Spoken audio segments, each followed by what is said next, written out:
Hey everybody, welcome to TIW Podcast. I'm Eric, and today I watched WWE NXT episode 556 and NXT UK episode 88, both broadcasts on April 8th, 2020. Just real quick, talking about the NXT UK episode, it was like a clip show, a look back at the early days of NXT, including Jordan Devlin versus Tyler Bate from the first round of the very first United Kingdom championship tournament. There was also, I think it was Pete Dunne versus Trent Seven from the second United Kingdom special, whatever that one was called. And then there was also from the quarterfinal round. Oh, I'm trying to remember. I think it was Mark Andrews versus Joe Coffey. No, this was from the second special from the next year. That match was there, and then it was Jack Gallagher versus, I didn't write any of this down. I'm just trying to remember from watching it yesterday. It was Jack Gallagher versus,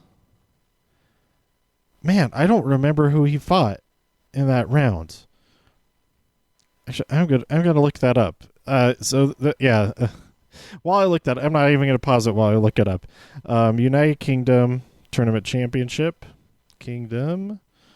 Championship Tournament 2018, I think it was. So this was the inaugural. No.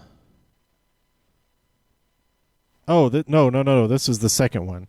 The inaugural one was in 2017, and Jack Gallagher. Who did he fight? Who did Jack Gallagher fight? Oh, he wasn't even in okay, that must have been from the second one then. But we did see that very first match. Or, no, it was the quarterfinals match. It wasn't first round. Of Tyler Bate versus Jordan Devlin. Very good. Very, very good match. But the second tournament, we had Jack Gallagher. It was another quarterfinals match.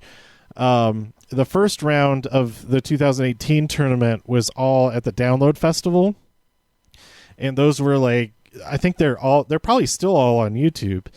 But then the quarterfinals round, there are 4 matches in the quarterfinals. We had Gentleman Jack Gallagher versus Zach Gibson, also a very good match.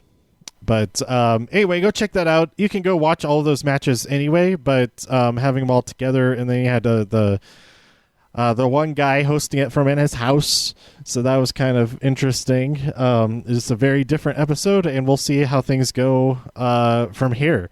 I think they may have also played a recap of the battle royal from last night, from last week. I don't remember exactly, because it was a replay. I wasn't really paying that much attention to it. But that brings us over to NXT episode 556. We open up with the 6-woman ladder match to determine who will challenge Charlotte Flair for the NXT championship. How soon will they challenge her? I don't know. Hopefully it's like in the next couple of weeks or something. I don't know. But man, this match was awesome. Oh, it was great. This is my favorite match of the night. There were 3 matches in this episode, but it was so good. We had Io Shirai versus Tegan Nox versus Mia Yim versus Dakota Kai versus Chelsea Green. It's like, I just wrote CG, and I was like, Cameron Grimes, what the hell is he doing in there? No, it's Chelsea Green. All this stuff is falling off of my stand here. And Candic LeRae. At one point, of course, we had some help by Raquel Gonzalez, helping out Dakota Kai. And then we also had Robert Stone helping out Chelsea Green, but luckily neither of them were successful. We had Raquel carrying, had fireman's carry up the ladder. to get Dakota Kai up there, but it was unsuccessful. And then Robert Stone, I don't understand his thinking there. He climbed the opposite side of the ladder from Chelsea and was like reaching down from above to like egg her on, to like cheer her on, to like encourage her to get there. And he was sort of helping her get up the ladder once she could actually reach him. But I felt like that was a very ineffective way to help her out. But yeah, they got dumped off the ladder. Everyone could see that coming except for those two. But ultimately, Io Shirai wins. She will go and fight Charlotte Flair for the NXT Championship. A lot of people online are immediately like, this happens like with everything. It's like, oh, they won, they can have the title match, but they're not going to win the title match. It's going to be awful. Like immediately just thinking badly of what's going to happen. So I'd say I'm excited for this match. I think it's going to be awesome. And, I'll wait to find out if I'll be disappointed or upset or whatever until the match is broadcasted. I'm not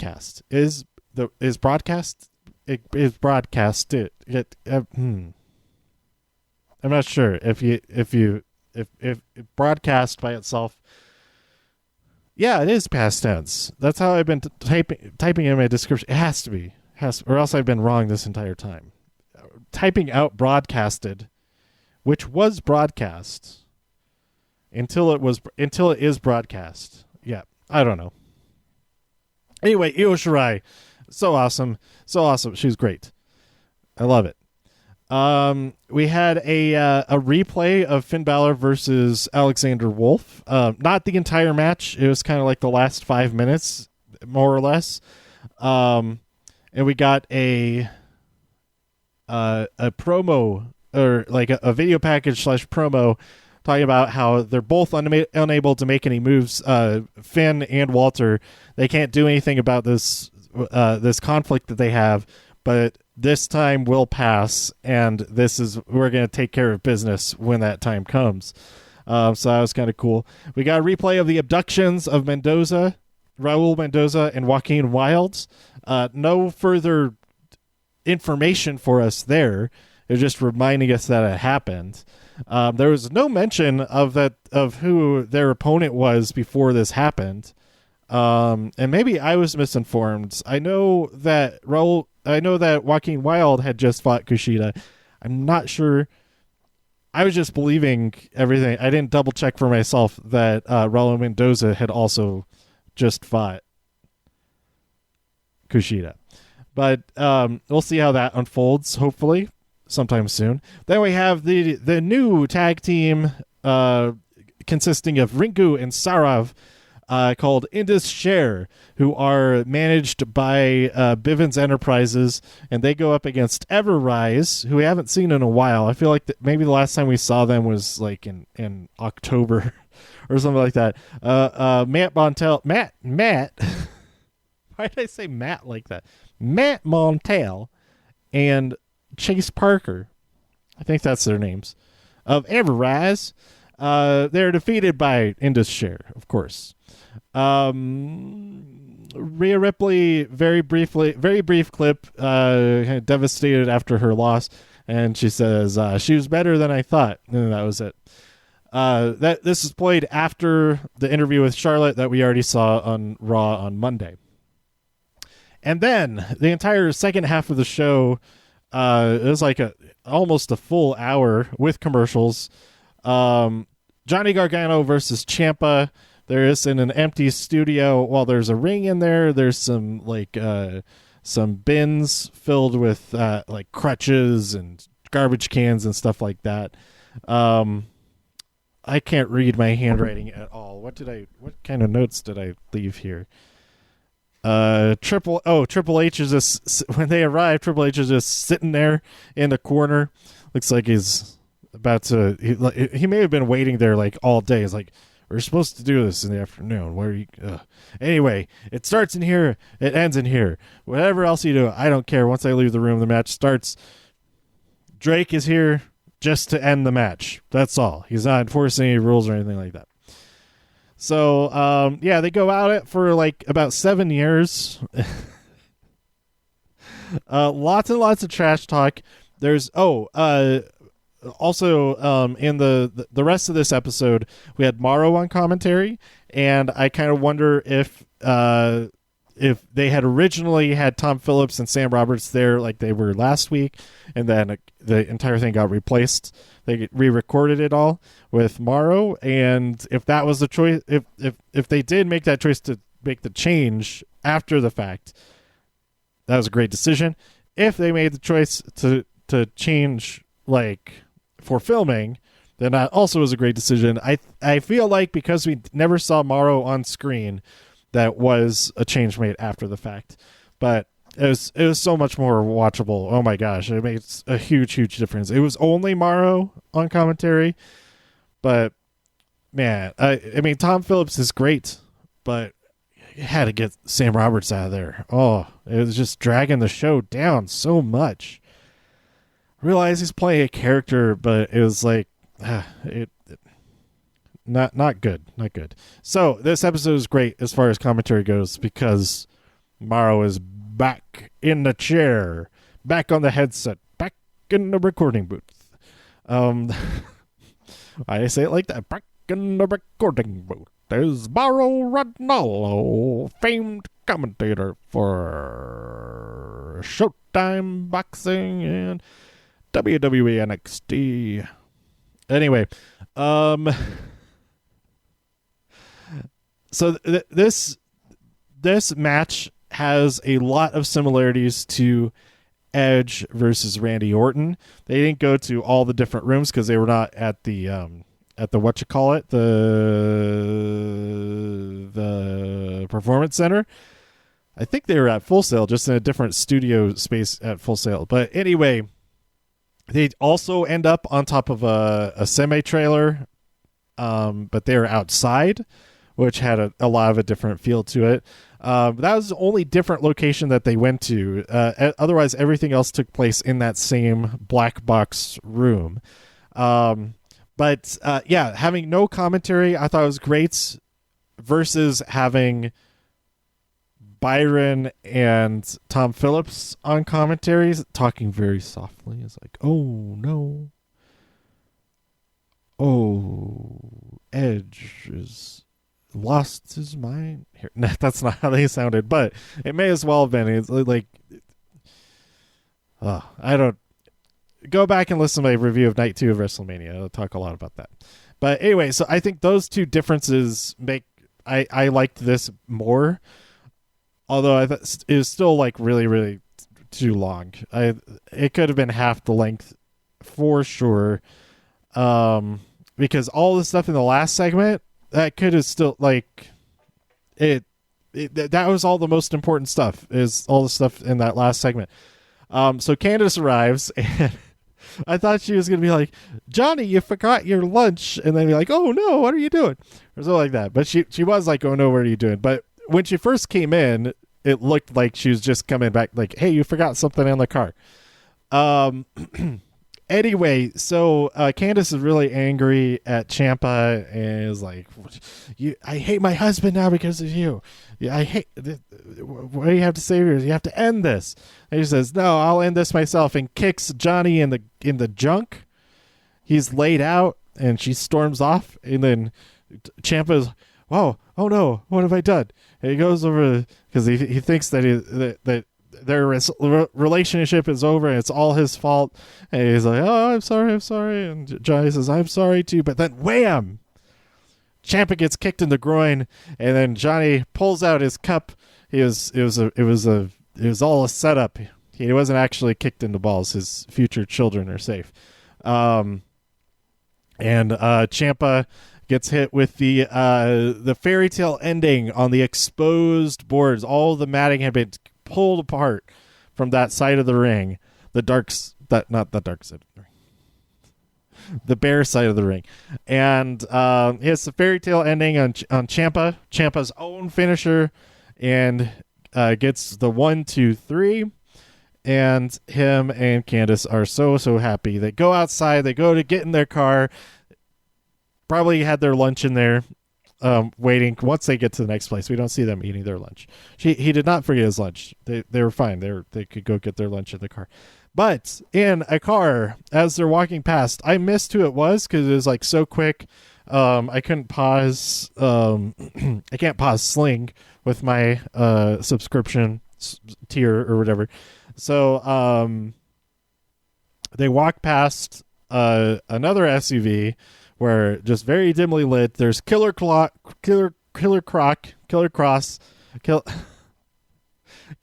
and Scarlett Bordeaux. Just waiting to see who is the winner of this match. And so I think there are these two couples. I think we're going to see. I'm hoping that we get some intergender matches here. Not the men tag in and then the other man gets in there, and then they tag to their partner, and then the other woman gets in there. Like I want to see a fully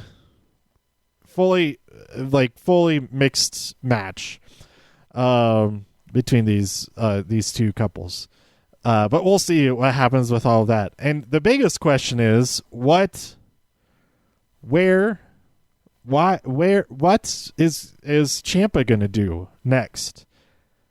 Because this is the end. It ends here, Triple H said. No more. He won't tolerate any more. And if one of them has to go, where? And that's the question. Where do they go? Is Ciampa done? Or with Raw and SmackDown being at the Performance Center, is this the best time possible for Ciampa to have a run with all the folks over there? He doesn't have to do all the house shows from before the current situation. Doesn't have to do all the traveling. He just pops in for a couple of weeks worth of recording for Raw and SmackDown. So I think that could be a possibility. Maybe we'll see such things and other things develop on SmackDown tonight. We already had Bianca Belair show up on Raw. We already had who else? I forget who else came over to Raw. I expect we'll see at least one person from NXT show up on SmackDown tonight. And I'm excited for tonight's SmackDown because it's the first real post WrestleMania show, the first real show that was filmed before that was filmed since WrestleMania aired, because Monday's Raw was filmed before WrestleMania aired, and this week's NXT was also filmed before that. So yeah, I'm pretty excited for SmackDown tonight and 205 Live. I have no predictions or anything. I've been avoiding most news. The biggest piece, really the only piece of news that I saw today was that the Revival have been released from WWE. So I'm sure we'll see them pop up somewhere else when they are able to. Probably not super soon because it sounded like AEW filmed like a lot of stuff for the next few weeks already. So it could be a while anyway, before we see them on TV screens again. So that is everything I think that I want to talk about. I'm so happy that Io won, and I want her to win and become champion against Charlotte, but I think it doesn't seem super likely. But hopefully, if she does not win it, I'm hopeful that it's some type of disqualification finish, so that it doesn't. I just don't want to see everybody complaining about Charlotte burying anybody, really. Like, I don't mind Charlotte winning stuff, but I get annoyed when people are just complaining. That's all they're doing is complaining that Charlotte is winning stuff. So, yeah. So I guess I do I guess I do dislike Charlotte winning stuff, but it's not for just the fact that she's winning stuff. It's because it what's the word I'm looking for? It takes over the conversation. It pervades the entire conversation whenever it happens. And then when it doesn't happen, like, nobody says anything about it. This kind of thing. So, like, so in the bathroom, when you run out of toilet paper, if you change it, when it runs out, nobody notices because the toilet paper is just done. It's good. But if you just forget about it once, then that they're like, why do you keep forgetting to change the toilet paper roll or whatever? It's that kind of thing that you only notice it when it's bad, when you don't like it, and then when something that goes wrong, you just like take it for granted. You just forget about it or whatever. Like Charlotte and Becky losing against the Kabuki Warriors. Everybody's more focused on the physicality and the injury and stuff like that. They're still unhappy with it. That they're focused on that. But still remember as like, oh, burying Asuka and Kairi there. Or it's like, well, they still were champions. They didn't lose the match. But anyway, not defend Charlotte. I don't really care about defending Charlotte. I just don't. I don't like the complaining about it all the time. Okay. That is it. Let me know what you thought about everything by tweeting me at TIW Podcast. Go to TIWpodcast.com for more reviews. If you enjoyed this episode or anything else on the site, please share some links with your friends. Subscribe on iTunes, Spotify, Stitcher, YouTube, wherever you like to listen. Stay safe, healthy, and happy out there in all the infinite multiverses, and I'll see you next time here on TIW Podcast. Bye.